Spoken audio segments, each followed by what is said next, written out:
Hi, for those of you joining us. We'll wait another minute for some trickle in, and then I will introduce the session and our speaker for today. Hi, Nicole.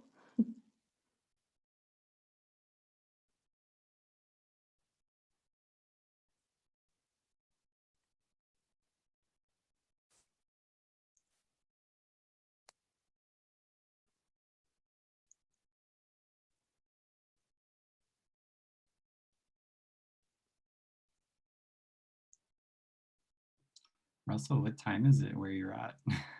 It's 8 p.m. So it's still doable. Yeah. Today I was looking at the schedule and thank goodness I caught the central time because I thought it was in Pacific time. Yeah. So I'm in California. Yeah. Yeah, I'm very familiar with PST. I'm from California, so yeah. Nice. Cool. Glad we're here. Okay. So Nicole writes, FYI, I would check the link. It didn't direct me to the Zoom. I had to copy and paste the meeting code. I think you may have to put the link to give the Zoom meeting. Okay, going to turn that over. So was it from the Eventbrite or from the email?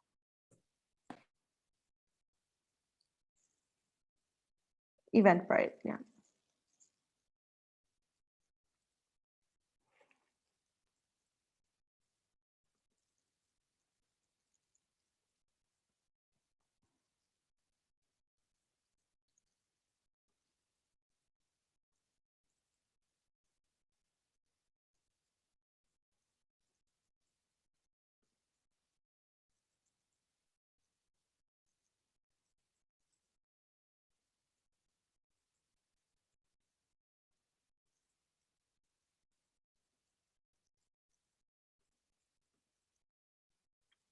Okay. With that, I think, yeah, maybe a slow start would probably be helpful. Maybe just wait one more minute and then we can introduce and you can sort of, yeah, don't want to cut too much into your presentation, Daniel, just in case anyone's having trouble getting in.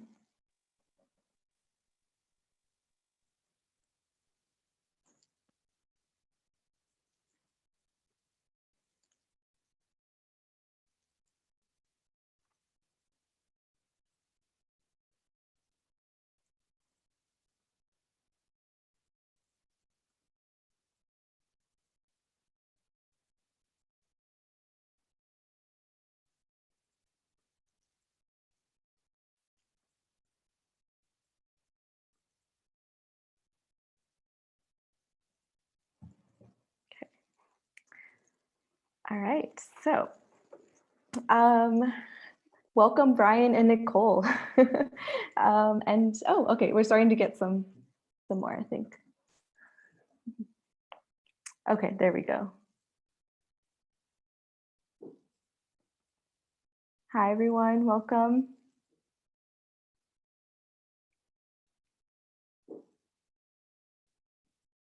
All right, so welcome everyone to our nuts and bolts session for the Gilman Scholarship. Very excited that you are joining us.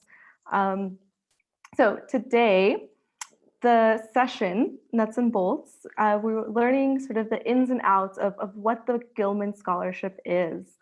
So we'll talk about both what entails this scholarship and also the application process. And our speaker today, our expert, who will be talking about these and giving advice and also sharing a little bit about his own experience as a Gilman scholar. We have Daniel Oliveiro with us. And I'll let him introduce himself to you all in just a moment. But just just to clarify a couple things, he will be presenting for the majority of the session time. If you have any questions that come up please write them either in the chat or in the Q&A sort of section. And we will get to those questions once his presentation has ended, if they have not already been answered. But you're of course welcome to drop any questions at any point, and we'll get to them.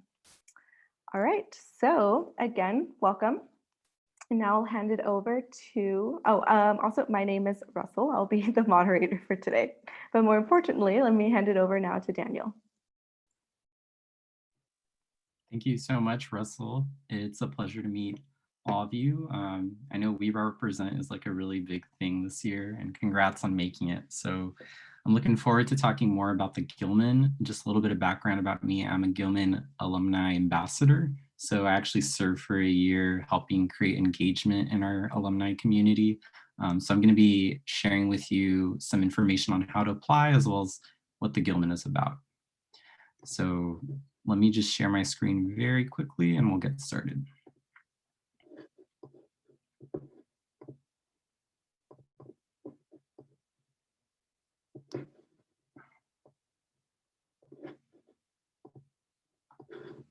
All right, Russell, can you see it all right? Does it look good? Yes, all Okay. good. Excellent. Great. So as I said, my name is Daniel Oliveiro, and the Gilman Program is a program by the United States Department of State with funding provided by the government. It's administered by the Institute of International Education, and this program began in 2001. It's the largest U.S. undergraduate scholarship program supporting U.S. students of high financial need. This is much more than a scholarship, it's also a program. You get the opportunity to serve your fellow students upon returning to the United States and be a part of a legacy that will continue to give ongoing opportunities for you to give back to your community. So the goal of the Gilman Program is to promote mutual understanding between the US and other countries. We do this by providing academic opportunities, professional opportunities, athletic and cultural exchanges. Virtual programs as well as internships are also eligible as well. A lot of our applicants are first-generation college students. We also have students in STEM fields. So a little bit about myself is I went to Taiwan and studied pharmaceutical chemistry as well. We have a lot of ethnic minority students. We support students with disabilities, those attending minority institutions such as HBCUs, as well as students from community colleges as well. Since 2001, we've had more than 31,000 applicants who received the Gilman Scholarship, and they've gone to over 150 countries affiliated with 1,300 universities. So it's pretty cool, right? And as I said, a little bit about my experience, I went to Academia Sinica in Taipei, Taiwan.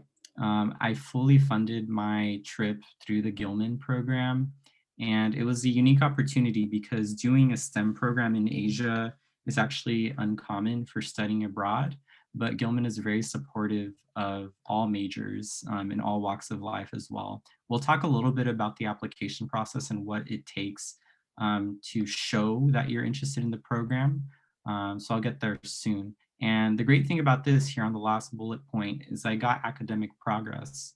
I was finishing my upper division coursework in pharmaceutical chemistry and also getting the chance to travel as well. And I see a quick pop-up. Let me just make sure. Okay, great. I'll be sort of looking at the chat throughout as well to see if you have any questions, but let's move on. So this is a little bit of statistics from us. Almost half of our students are first gen, including myself. You know, we have students going, as I said, to more than 150 countries and a lot of US institutions. Yesterday, we just had a Portuguese Connect through the Gilman that I hosted, and we had individuals from Rhode Island, from Arizona, Georgia, California, all come together in a call and talk about the experience we shared in common studying abroad. So The Gilman can provide you with up to $5,000 for a a study abroad program. It can be a quarter long or semester as well if you're in a semester system, or it can also be a whole academic year. We have partnerships with private sector and also offer other scholarships such as the Gilman Global Wales Scholarship and the Gilman Education New Zealand Scholarship. These can be found on our website, and I'll provide the link towards the end of the video as well. So the $5,000 can be used for any program costs and related expenses such as tuition, room and board, and local transportation.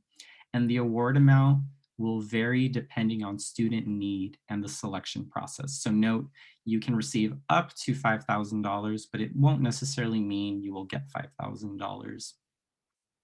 You can apply this program for fall, spring, summer, winter, or the whole academic year. And usually individuals ask us, what are your chances of getting the scholarship? We generally say that 1 in 4 individuals receive the scholarship. So one thing to note as well is that we use a Gilman portal online. You will never be asked to provide any personal information through phone or email. So just stay on the lookout for that. And some of our applicants also apply to the Critical Need Language Award. Here at We Represent, we were also talking about this in other panels. So if you had a chance to hear about them or if they're coming up, that's another opportunity to learn more. But you can apply for an additional $3,000 if you're going to a country that speaks languages that are classified as critical need languages as well. Upon finishing this program, you will be offered the opportunity to take an oral proficiency interview, and it will test the results of your language skills learning abroad. So I think we'll talk a little bit more about the critical need language, but since this is Gilman, I'll focus more on Gilman. Okay. So for you to be eligible for the Gilman, you must be a US citizen, an undergraduate student, as well as receive the federal Pell Grant. And the program you're interested in must be credit bearing. And right now, because of coronavirus, I know that some individuals are doing virtual programs. Those still do count. If you do decide to go to a country in person, the overall travel advisory as determined by the US government should be level 1 or 2.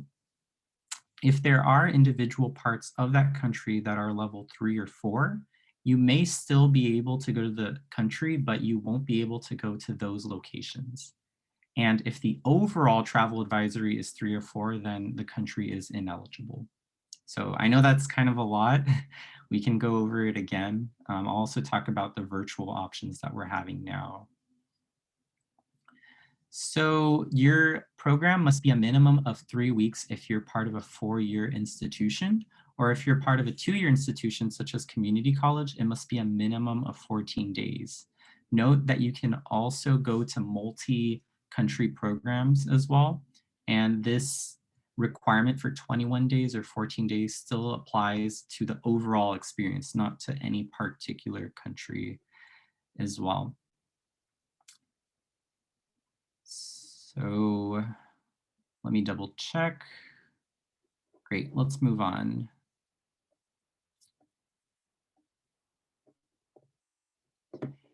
And you are eligible to apply for online courses at institutions abroad. That's something we're supporting during this coronavirus time. And it can also be virtual faculty-led study abroad programs or internships as well. So some students have been applying to international internships. It might not be the same traditional experience of going abroad, but you can still get a lot of practice working in interdisciplinary teams and gaining a lot of those transferable skills that we encourage our alumni to embrace in their career journey. You can also do virtual intensive language programs at institutions based outside of the US. And you may propose like an international focused virtual program for review. To note, if you do receive the Gilman Scholarship, you can use it for a virtual study abroad or international internship between May of this year to April of 2022. Or you can also defer to an in-person starting between May of this year as well as April 2022. So you have two options. You can do a virtual program, or you can postpone during this 1-year period from April to May of next year, and you could still use your Gilman Scholarship there. Okay. Great, just checking the chat very quickly. Looking good. Okay, let's move on. Once again, I'd be happy to review this again. It's very new information, and we're trying our best to be flexible during the amount of information that's coming out during coronavirus as well. So we have another scholarship called the Gilman McCain Scholarship. It's similar to the Gilman Scholarship, except the eligibility requirements and certain application processes are different. So you receive a flat $5,000 if you are a child dependent of an active duty service member. So unlike the Gilman, this is a flat $5,000. You're guaranteed to get $5,000 if you're selected. Some of the selection criteria are very similar. So you're a US citizen, an undergraduate, it must be a credit-bearing program. We talked about country safety, so an overall travel advisory of 1 or 2, and then that minimum 2 or 3 weeks of the program, depending if you're on community college or in a 4-year institution. And then you must be a recipient of any Title IV federal financial aid. And what that means is it can include the Pell Grant, but there are also other types of aids that your institution may receive. So we also always recommend applicants to ask their financial aid office and study abroad office if their school receives any type of Title IV federal financial aid. And lastly, you have to be a child dependent of an active duty military member, okay? So applications are being accepted now, and they're on a rolling basis. And upon application, you'll be required to upload a copy of your military dependent ID to submit the application. So I'll be providing more resources as to where you can go to apply for the Gilman McCain Scholarship, but that's an overview of the Gilman McCain. It's very similar to the Gilman. So this slide here is going to show you what's similar and what's different. Focusing on what's similar is the selection criteria with regards to essays, so you write the same essays, and the deadlines. I think the deadlines, though, the Gilman McCain Scholarship is on a rolling basis. And you get the same benefits as well. You're part of the broader alumni community. But what is different is that eligibility of being a child dependent of a military member, as well as, the award amount is $5,000 flat, and there are less awards. So there's 100 awards as well. Also, these use 2 different websites, so that's something to keep in mind as well. All right, let's go on. So if you're interested in the Gilman, which I'd highly recommend you apply, I had a lot of fun actually even just applying to the program, and we'll talk about what the application process entails. But the first part is for you to complete an online application. You're going to talk about what your plans are for going abroad, your virtual program. You're going to write a couple of essays describing why you're interested in going to your country, as well as how you're going to be a representative of the US. That's our big mission for the Gilman program and why it's funded in Congress. And you also provide transcripts from your current institution as well as any previous higher education institutions. And you will select advisors. So this is the part that sometimes individuals get a little bit hesitant with, but basically it just means that during your application process, you're going to go to your school and you're going to ask for the study abroad advisor as well as your financial aid advisor. And a lot of schools that partner with Gilman, they already have these individuals set out. So that's, I would say it's not too difficult to find them as well. You can usually just send a message to your study abroad office. And I see a chat, let's see. All right, so Nicole asks, in pertaining to the travel advisory levels, how would that work at the moment, being that nearly every country is level 3 is online, the only option right now? Good question. So once again, if the country is level 3, then unfortunately it's not eligible for now. Now, the thing is, you could still apply to this country and it may change, but that's one thing that's just uncertain, right? So if you apply, let's say you're applying to Brazil, where my family's from, and it's level 3, I could still apply and hope that it would change. However, the biggest likelihood, and I think if you want to be more predictable, would be to try to find virtual programs as well. Now note, if you do find countries that are level 1 or 2, those you can go to in person as well. So I hope that helps. But yes, unfortunately, level 3 is ineligible for overall.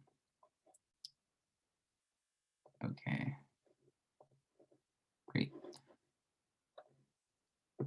And then one thing I wanted to say as we're back on this slide is for step 2, your advisors are going to certify all of that you submitted to the Gilman team, and they usually have a week after you submit your applications to do that certification. And I'll talk a little bit more about that.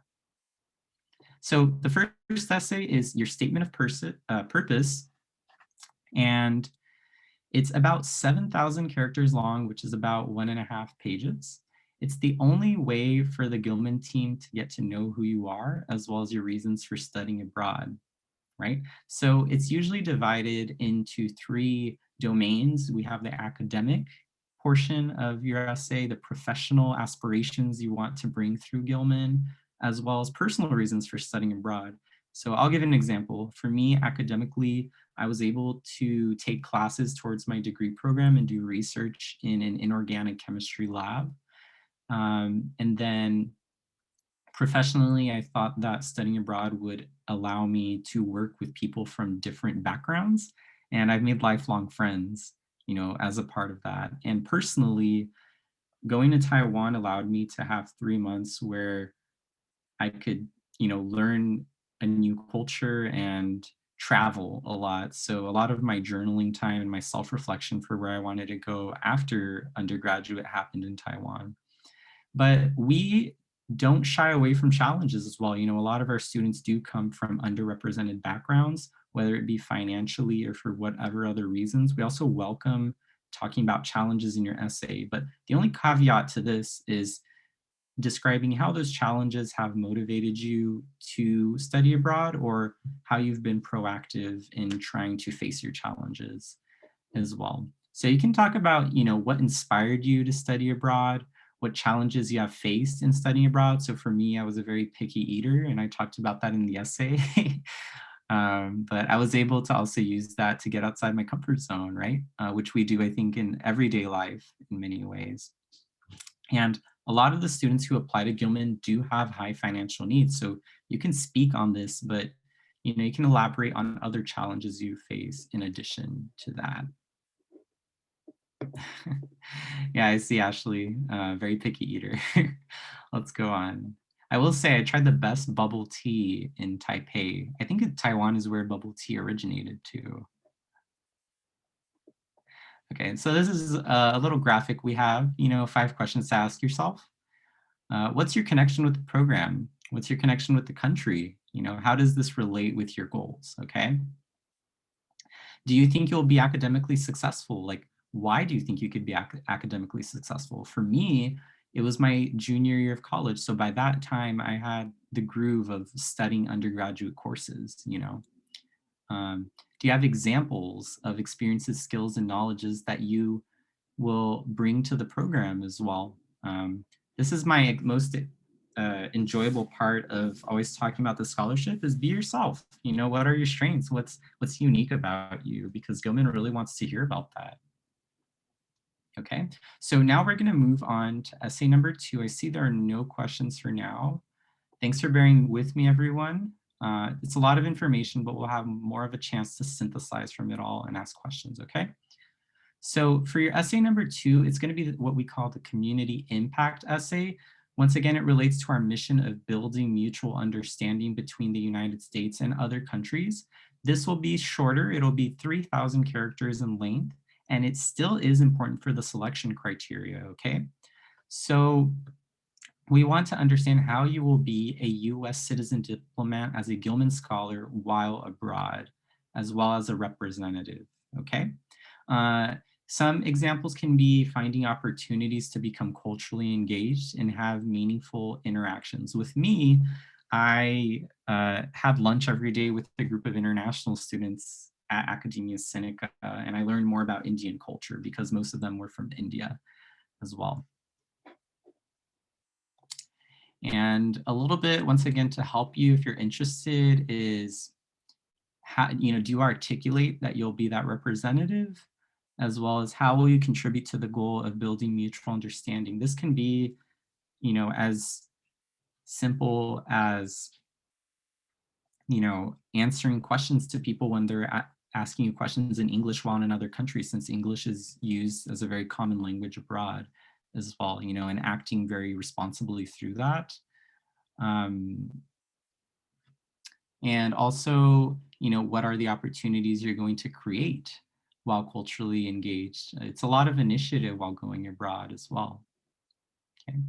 And for essay number 3 is, if you are interested in the Critical Need Language Award, you will also write an additional essay. So remember, the critical need language are a list of those languages that are deemed critical need by the national government here in the United States. It's an additional $3,000 to your Gilman Award. So if you win the Gilman Max of $5,000 and you win the critical need language, you're gonna get $8,000 to go abroad, okay? And this one is shorter in length as well. It's 2,000 words. And some questions to ask yourself is, first of all, is it a critical need language? That'll be definitely the most important criteria, because if it's not, then it won't apply to the scholarship. And also, is it predominantly spoken in the country you're going to? How does it relate to your career goals as well? Maybe it might be part of your major or a double major that you're having, or in the future, you want to work with a certain population of a language speaking, individuals as well. And what are your reasons for learning more about this language, as well as tying it into like your academic, professional, and personal lives? So remember that theme that I was telling you, 3 domains, okay? Academic, professional, and your personal life as well. And this award is competitive. It's offered to a limited number of students each year. We do have students in the Gilman community who receive the critical need language. I just met one yesterday as well, very great person. So you can learn more about this scholarship at the gilmanscholarship.org, which I'll provide the link at the end, okay? All right, let's move on. Seems like there's no questions. And so individuals want to know how we select applicants to study abroad, and I'll be talking a little bit through this list.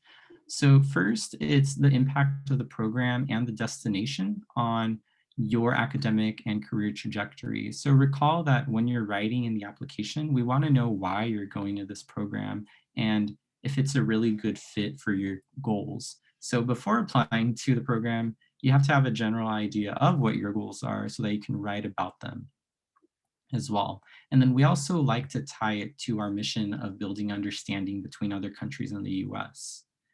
The second point is community impact abroad and upon students' return home. So remember when we were talking in the essay, right? How you have to talk about how you'll be a diplomat. So that's also important in the selection criteria process. Furthermore, upon coming to the United States, you are required to do a follow-up service project where you give back to your community in any creative way you can. It could be writing for your town's newspaper about your experience. It could be giving a presentation at your college. Some individuals go to their high schools and talk about the Gilman because it's not that well known, while in high school, that studying abroad is feasible with this type of funding. That's also your chance to get creative. Like, how do you want to give back when you come back to the United States to other individuals who want to go abroad, So number 3 is academic preparedness. There is no minimum grade point average for this scholarship. However, applicants must demonstrate maturity needed to benefit from your experience abroad, and they should be able to describe the expected outcome of their program towards their future goals. Okay. So for number 4, diversity and background and experience. So as we said, a lot of our students are underrepresented in some form. It could be their ethnicity, their sexual orientation, their religion, many different factors. For me, what was unique was I'm also a STEM, student. So as I said, STEM isn't as common while studying abroad. So I think that was very unique for Taiwan as well. We also accept individuals with disabilities, minority serving institutions, as I stated before, and community colleges. We love community college students too. So this information is considered in the context of the overall impact the study abroad experience will have on you and your ability to be a strong representative of the Gilman program. Preference is given to those who have not studied abroad before and to veterans who have served in the US Armed Forces. And lastly, if you are interested in the critical need language, we really evaluate the commitment you have towards learning this language and how it will be part of your career goals, okay? So having that strong motivation to achieve proficiency in your selected language. All right, let's go on, everyone. So there are 2 application cycles per year for the Gilman. This one here in March has just passed, I believe, this week, actually. Yeah, so this March deadline has finished, but we have another one in October, okay? And this application will open up in mid-August, and applications are always due the first Tuesday in October. So remember, that's your applicant deadline. Recall that there's the advisor deadline, which is a week after. That'll just be the opportunity for your study abroad and financial aid officer to certify your application and provide any additional information that the Gilman selection panel requires.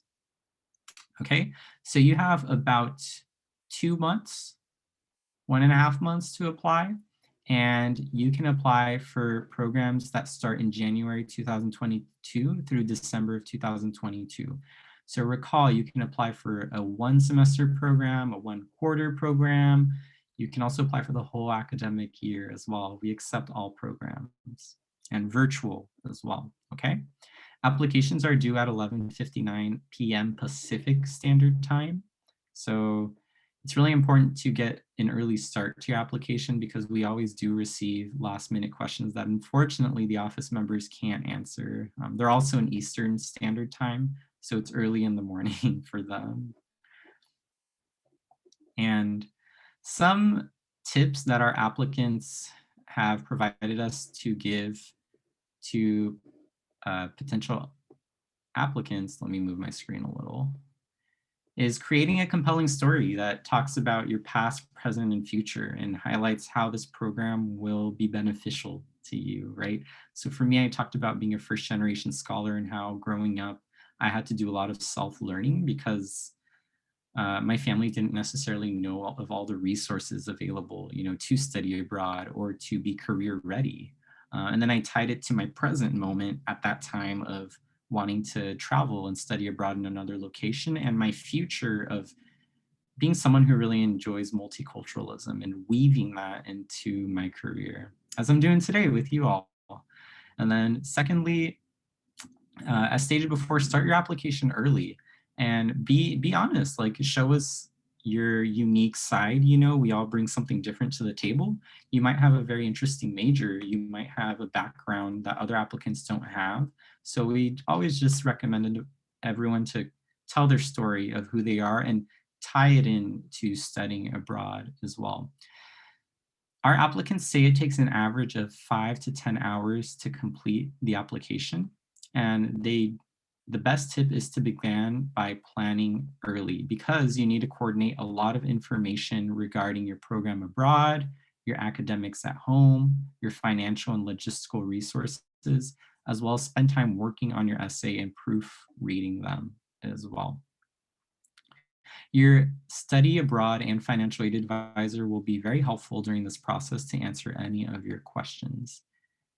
And it's important to answer the prompts fully, that you are both creative but realistic as well. So in the span of a 3-month program, giving some realistic insights, but also being creative about why you're going abroad.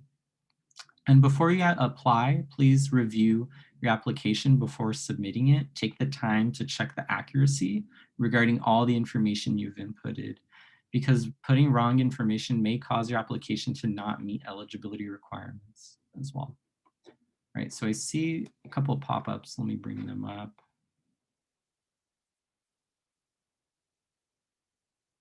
All right, I see Randy's here. Good to see you, Randy. All right, let's see, a question from Lindsay Hughes. If a student is going on an academic year program, can they apply for both deadlines, apply to the March deadline for academic year and then apply to the October deadline for their second semester abroad? I'm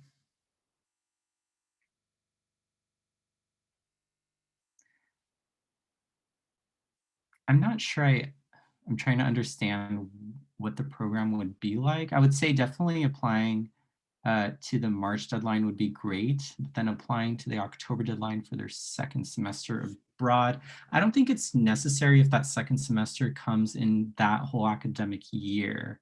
So the programs for March were for a different time period, right, than the ones that are going to be for October. So for October, it's going to be all of 2022. So if your second semester is part of that whole academic year, then you do not need to apply twice. And another thing, Lindsay, is that you can only win the scholarship one time. You can apply multiple times if you have not won it, okay? But once you do win it, you can't apply again. So I hope that answers your question. And thanks for asking. All right, and then I see some more chats. Let's see. All right, great. Let's move on. Thanks for your questions, everyone. These are great. And for your follow-on service project, think about your community and your local schools. And how did you hear about the Gilman, right? You can reproduce that in many ways to disseminate the information about this application. I know that right now it's a lot of information, but we have resources on the Gilman website, such as flyers that condenses all that I'm telling you as well. I'm getting kind of in the nitty and gritty of it all. And if you don't apply, you'll never get it. So remember, 1 in 4 individuals receive the scholarship as well. So we're almost coming to an end. I have some now, I'm gonna stop talking about the application process and talk a little bit more about Gilman in general and why it's awesome. I mean, Gilman has given me the opportunity to be an alumni ambassador, which, I've been able to learn career skills as well.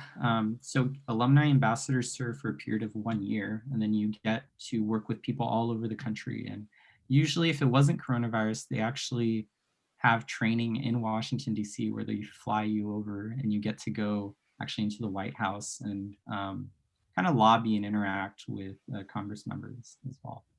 So some of the alumni benefits is that we provide non-competitive eligibility to our applicants, and I'll get soon to what that means. We also have a LinkedIn-like Gilman Scholar Network where we post jobs, career resources, networking events, a lot of tips. We even have a mentorship program where you can find mentors and filter the criterion based on, study abroad location or career sector as well.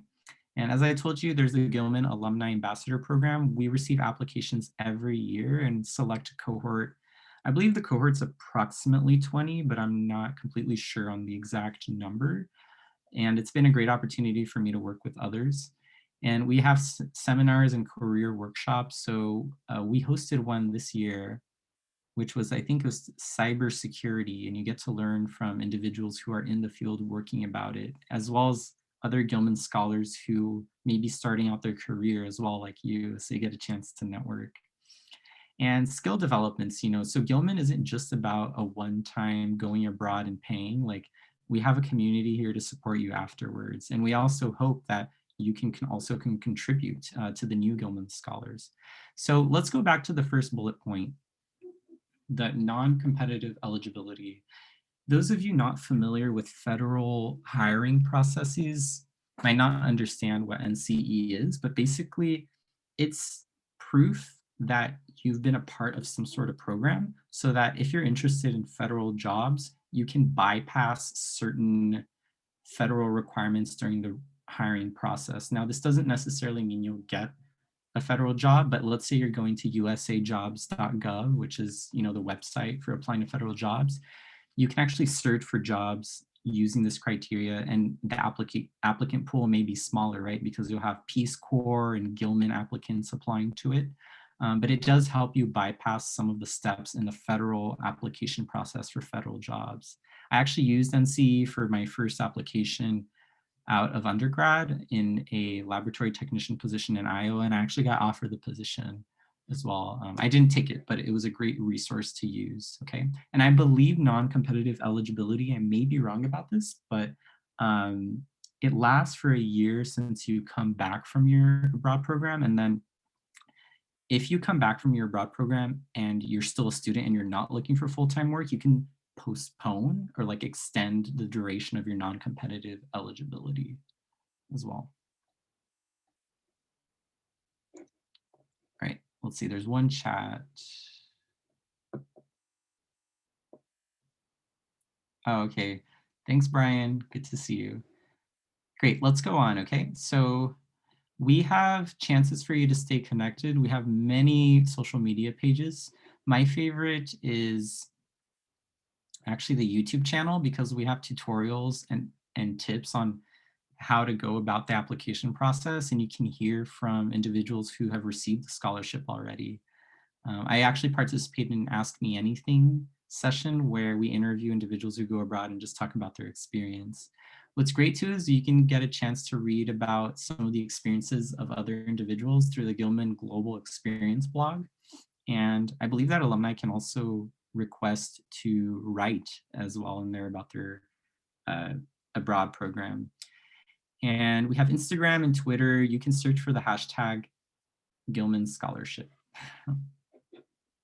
Great. So there are other exchange programs, and you can go to gilmanscholarship.org to learn more about others as well. So a lot of our students do the critical needs language, as we talked about. There's also Fulbright, which has different programs for, I believe it's graduating undergraduates and also graduate students and recent grads, but I also may be wrong, that we have a Fulbright panel for that as well here at We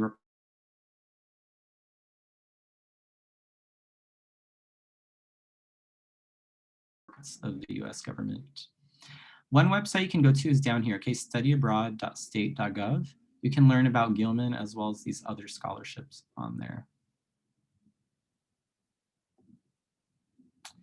And here's some contact information. You can email us here at the Gilman at IIE, remember the Institute of International Education.org. We also have our phone number, so I'm going to leave this information a little bit up just because we're at the end of our presentation, and I want to thank you for being here. I hope it was helpful, but I would be happy to answer any questions to the best that I can. Thank you for coming, everyone. Okay, thank you so much, Daniel. Please, any questions that you might have, drop in the Q&A box or in the chat. We can get to them. I will also, before, I'm going to drop a link to a brief survey about today's session, just so you know before you start heading out. If you complete the survey, it does serve as a raffle ticket for the We Represent conference giveaways. So please do fill it out. And also, of course, we highly value your feedback. But again, we still have 5 more minutes. So please, any questions, feel free to ask. Did want to say as well is right after this, we're going to have a Gilman alumni panel where you can hear from individuals who received the Gilman, what it was like for them. And I'll also be a part of that panel with 2 other individuals. So hope some of you can make it.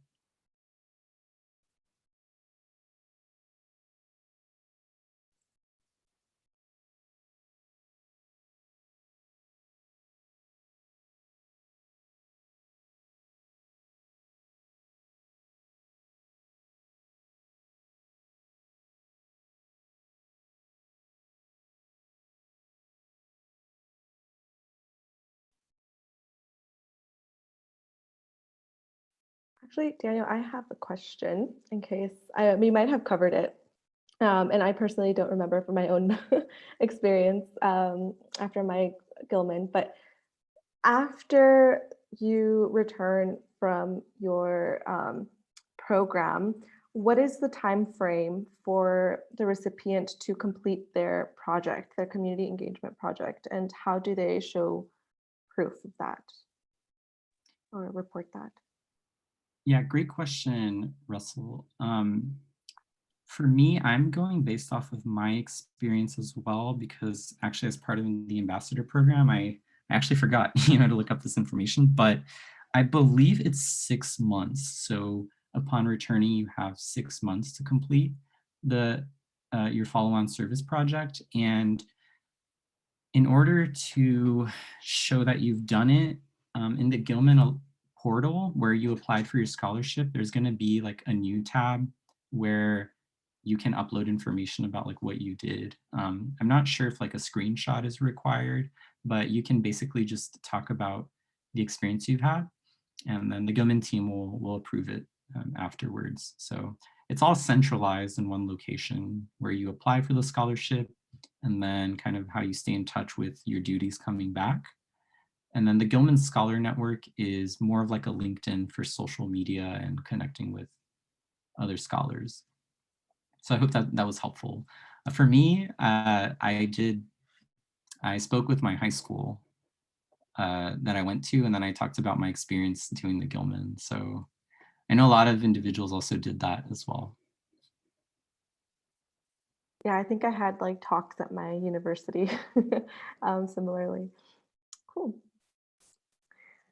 All right, well,